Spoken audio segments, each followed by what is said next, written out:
The Met Museum loomed in the night sky. New York, of course, is full of these historic buildings with these ghosts of generations. In Fiona Davis's book, The Stolen Queen, a mystery at the Met traces back to Egypt's Valley of the Kings. The cerulean queen was gone. When an ancient statue was stolen during the party of the year, a curator and a Met Gala assistant worked together to find it. When Charlotte thought of returning to Egypt, her insides recoiled. The Stolen Queen is a story of secrets, women, and power, grief, and healing. And it's the CBS New York Book Club's Reader's Choice. Right now, CBS New York's Book Club with Mary Calvi. Hello and welcome to our first meetup of 2025. We kicked off the year with a book that became a New York Times bestseller. We focus on fiction connected to the tri-state area, and we got together recently with some of our readers to talk about the novel The Stolen Queen. You voted it in as our Reader's Choice. We're going to talk with the author Fiona Davis. I can't wait for that. And book club producer Danielle Parker will share questions and comments from our readers. Hi, Danielle. Hi, Mary. You know, several of our readers who are longtime Fiona Davis fans said The Stolen Queen may be her best book yet. Susan said, it has it all. There's mystery, mother and daughter issues, the settings, the history, and there's romance. Stolen Queen it stole my heart. The details of the characters, I felt that I could get to know them right away. I love how Charlotte and Annie are extremely strong characters. Strong female characters. It was so gripping because the Met is my absolute favorite museum. The fact that she adds this story behind the cerulean queens. I went to see it. It's beautiful. I think I read it all in one day, and I was very disappointed that I had finished it in one day, but it was that compelling. I really enjoyed it.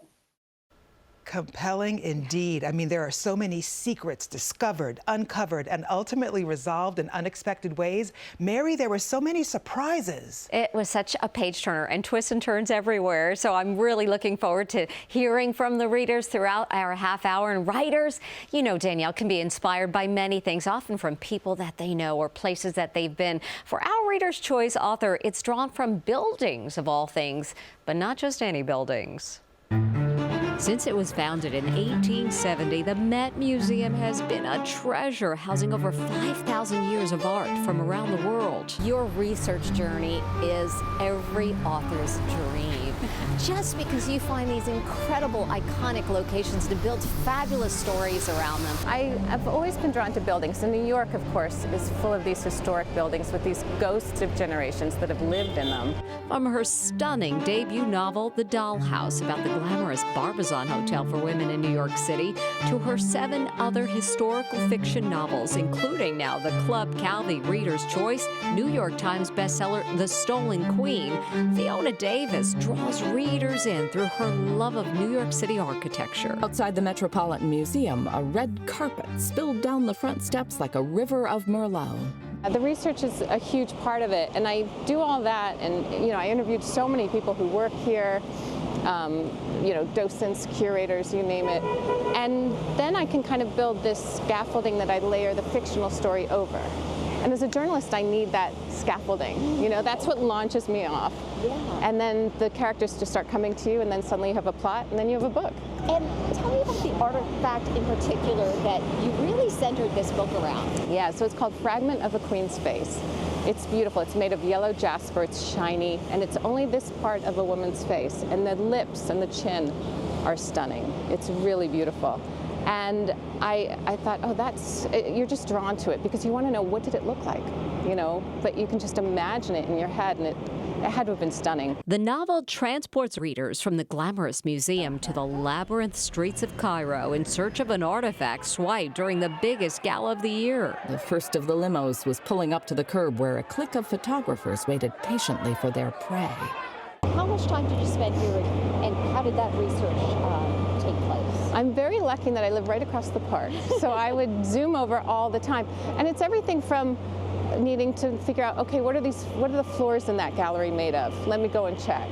You know, how big is that gallery really? How many statues of Hatshepsut are in that gallery? So that when I'm writing it, everything is accurate. New York City, 1978. The Met Museum loomed in the night sky. its expanse so wide that it would be almost impossible to capture the entire building in a single photograph. A sprawling staircase in the shape of a stunted pyramid crawled up the limestone exterior, guarded by 4 imposing pairs of Corinthian columns. Fiona Davis didn't grow up wanting to be an author. She started as a journalist, but her love for writing grew out of curiosity from her spectacular travels around the globe. And of course, for this story, she didn't miss a chance to do the same in Egypt. In Cairo at 4:30 in the morning, and we drove through Cairo, and we were heading to the hotel, and we turned a corner, and there were the pyramids. And they were glowing pink in the sunrise. It was incredible, because you see these things on TV and movies, but there they were in real life. And we took a boat up the Nile, we saw temples, we went into King Tut's tomb. Just everything I did, I wanted to do to try and get the flavor of Egypt, so that anyone reading it, it's almost like they're going on the trip with me, so they can see what it smells like, what it sounds like, what it tastes like, and bring that to the page. And it was a beautiful trip, Fiona. I was so sad when it was over, so thanks so much for being with us. Oh, thank you. Thank you for having me. And congrats on being named the Reader's Choice. Readers just really loved this story. And how incredible an opportunity to explore the world and then put that on the page. It is. It's so much fun, and the response has been just incredible. I've been blown away by how many readers have reached out and said they like the book, so that's wonderful. Yeah, I mean, book after book has always been wonderful to read. I love your writing, and you started as a journalist, and I wonder if your desire to learn more, to do that research, really is what has brought you to this place. Definitely. You know, when I went to Columbia Journalism School, you learn how to research something, you learn how to find the experts in whatever subject you're working on, and you learn how to do it quickly. And so bringing that to novels and to fiction has been really, really fun, because the books are filled with facts and interesting things that you might not know. And at the same time, I want to have a fun read that has a mystery, that has you turning the pages. Speaking of turning the pages, you know, it was a clip from the news that got your attention and kind of spurred your interest in the Met and this story specifically, right? Yeah, it was an article in the New York Times about the 2018 Met Gala. And Kim Kardashian went, and she wore this beautiful gold, tight, spangly dress. And at one point, she stood next to this sarcophagus that was also gold and spangly.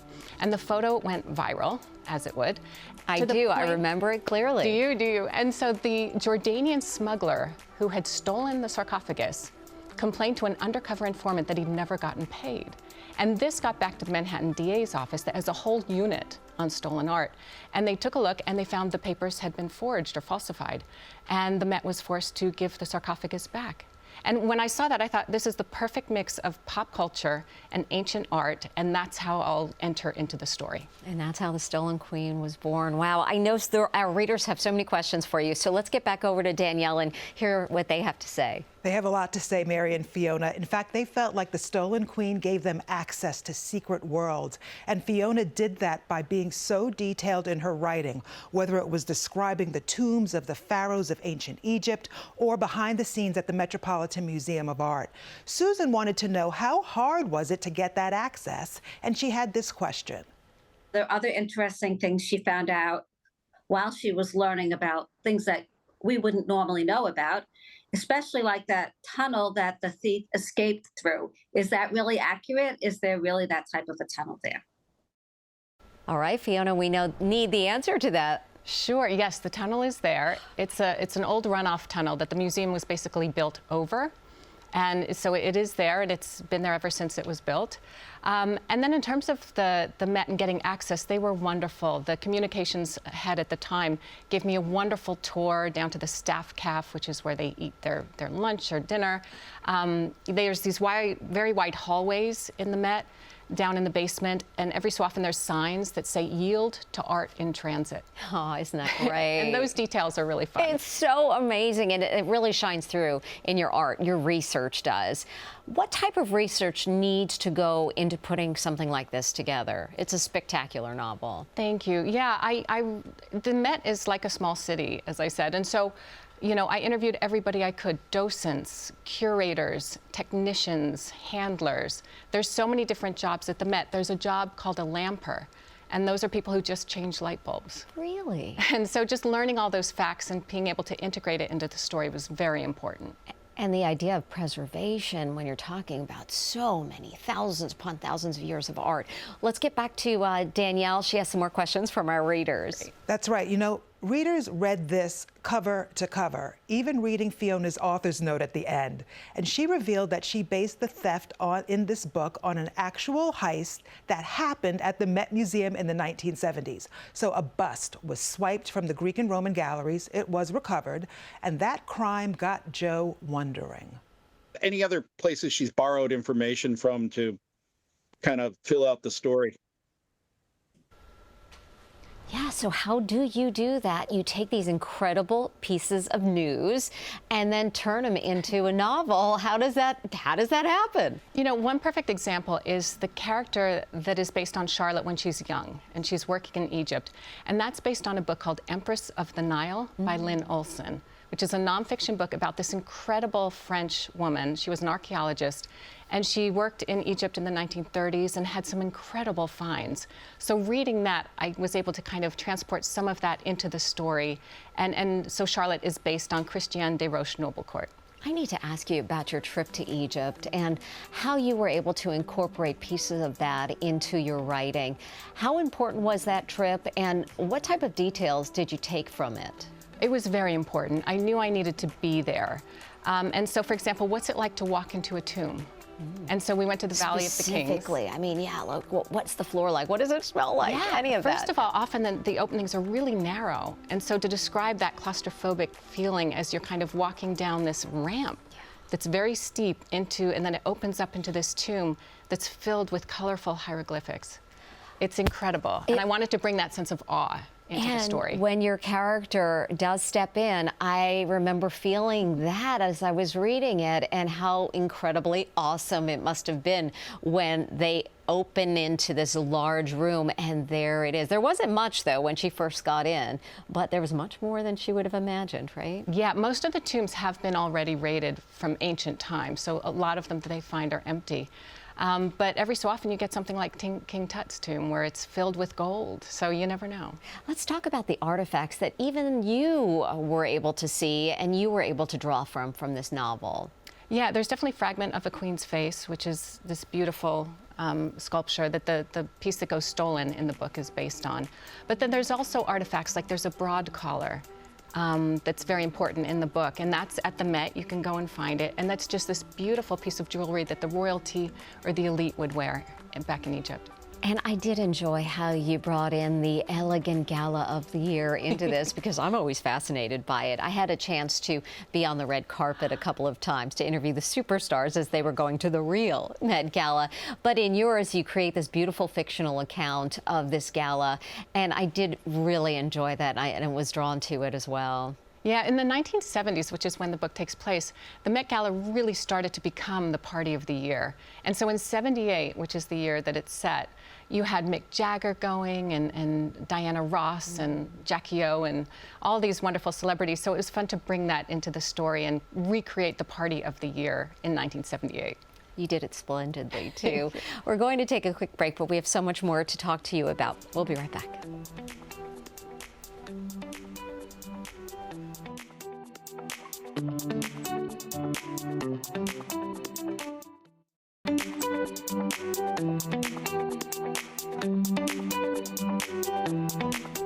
Can we gossip a little bit about your characters? You have two women from two very different generations on this mystery journey. Tell me about them creating those characters, and what inspired you to bring them together like that? Yeah, they are exact opposites. They are. So Charlotte is this very serious curator in the Egyptian wing. She's 60 years old. I'm 58, and I wanted to include a character who is around my age because I feel like they're not often represented in novels as the heroine. And so I knew I wanted a character around 60. And she's very quiet and introvert, very educated. You know, she knows her job, she does it well. And then you have Annie. She's 19. She has no idea about the world. She's been, she's been taking care of her mother for a long time. Her mother is needy, shall we say. Yeah, she's an ex-model who's having a hard time aging. And so Annie's been giving a lot of herself. in the past, and she gets this dream job as the assistant to Diana Vreeland at the Met Gala of '78. And she knows a lot about fashion, which is great, but she's completely underqualified for this job. So she's the exact opposite of Charlotte. And I love the idea of bringing these two very different women together and realizing that they each need something from each other in the end.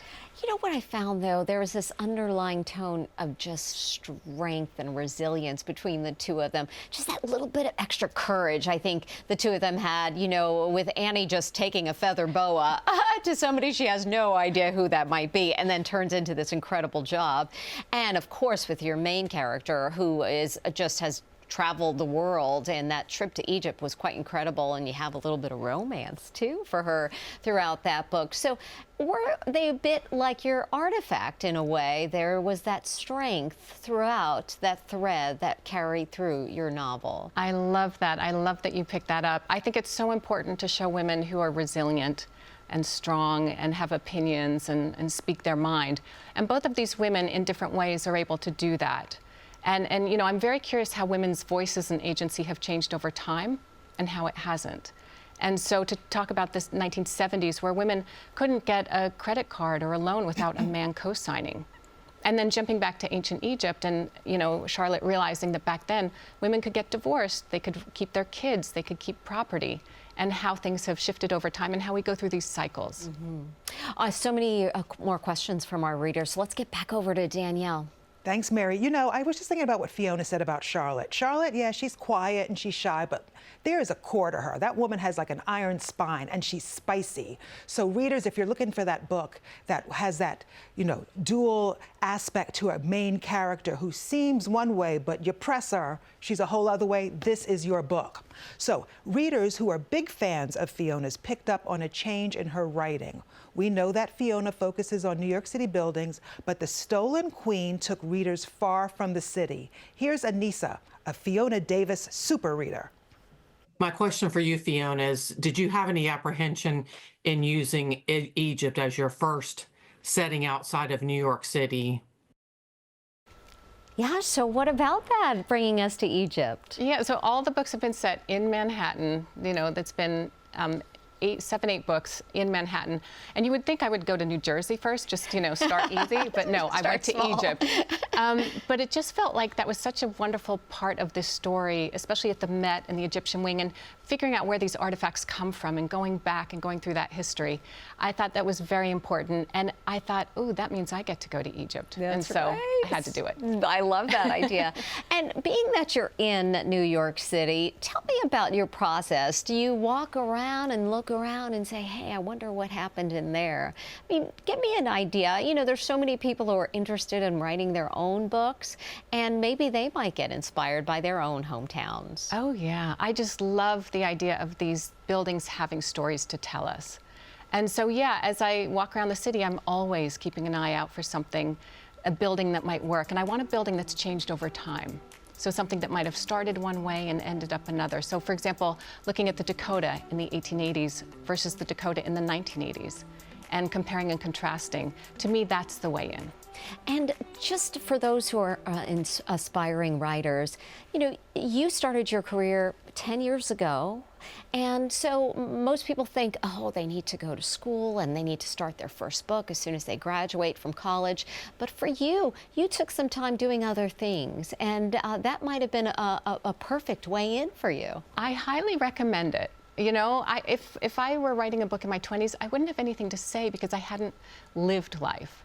And it really wasn't until I'd been through some things. I'd been an actress in New York, I'd been a journalist in New York, and I found a story that I couldn't put down. And that's when I decided, okay, I'm going to try writing a book. And I'm so glad I waited. I was in my mid-40s when I found the story. It was published when I was 49. And so, yeah, I always say I suggest changing your careers every 10 years, and you eventually wind up where you should be. What was your reaction when you first heard your first book was going to be published?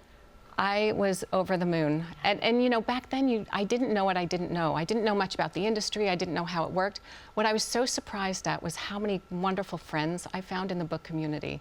of fellow authors, fellow readers. It's just been this enormous outpouring of support and love, and I'm so thrilled by it. Just one beautiful big family, isn't it? Yes. Oh, I had that same experience, and I was quite surprised at how lovely everyone was. We have so many lovely readers of The Stolen Queen who have questions for you, so let's get one last check from Danielle. Thanks, Mary and Fiona. You know, aspiring writers out there, Fiona Davis scours the city for her inspiration. Listen to what she just said and use that for your inspiration. So we know that Fiona based the queen in her book on an actual Egyptian ruler, the female pharaoh Hatshepsut. As Fiona writes in The Stolen Queen, experts over the years have changed how they view her. One of our readers named Lori says it was clear that Hatshepsut was a very strong woman, and she wants to know how Fiona used her for inspiration. I'd like to know if Fiona thought she was putting pieces of Hatshepsut into both of her main female characters, and which pieces did she choose? Oh, yes, that beautiful strength. Tell me about that. Yeah, Hatshepsut's fascinating because over the course of her, not her lifetime, but all of time, she was at first revered, and then she was basically erased from history, and then she was reviled, and then finally she was restored. And people understood much later that she was a very strong female leader, a good leader. There was economic prosperity, there was peace in Egypt when she ruled. And so she finally found, you know, her reputation was restored. And so there's a lot of that in Charlotte, who has gone through a lot. She's doing all the work, getting none of the glory as an associate curator at the Met. And she wants more. She wants her research on Hatshepsut to really make her name in the world of archaeology. But I also enjoyed the fact that you're giving this ruler a chance to be heard, giving her a voice in all of this. Yes, yeah, Hatshepsut is just fascinating. I remember when I was in Cairo, we went to the museum where her mummy lies in state. And I remember walking around it and thinking, that's her. That's the actual woman who walked the earth 3,500 years ago and ruled Egypt. Fascinating. Will you tell me what's coming next for you? I'm sure, just a little hint. I know it's secret, but give us an idea. So there is a house here in New York that is the oldest house in Manhattan, and barely anyone knows of it, even New Yorkers. It's called the Morris Jumel Mansion. It's a beautiful mansion with these, it's all white with these columns. It's very grand, surrounded by gardens up on 160th Street. So it's a little off the beaten track for most tourists. But it's a wonderful mansion with a great history, ties to Hamilton the musical, in fact. And the woman who lived there was born very poor and became the richest woman in America because she was very good at real estate. And so it's been fun to kind of recreate her journey. You know, I get chills because I spent so much time at the Morris Jumel Mansion researching for my first book on Mary Morris. So, boy, I think you're going to have quite an experience there. I love that connection. Oh, fantastic. yeah, that's just one of my favorite places. Fiona Davis, it has been such a thrill to read your book and just to get such insight from you about how you brought it all together. So thank you so much for taking time with us. Thank you for having me. Yeah, here at our book club. We really appreciate it. And we are getting ready for even more Club Calvi in 2025. More on that when we come back.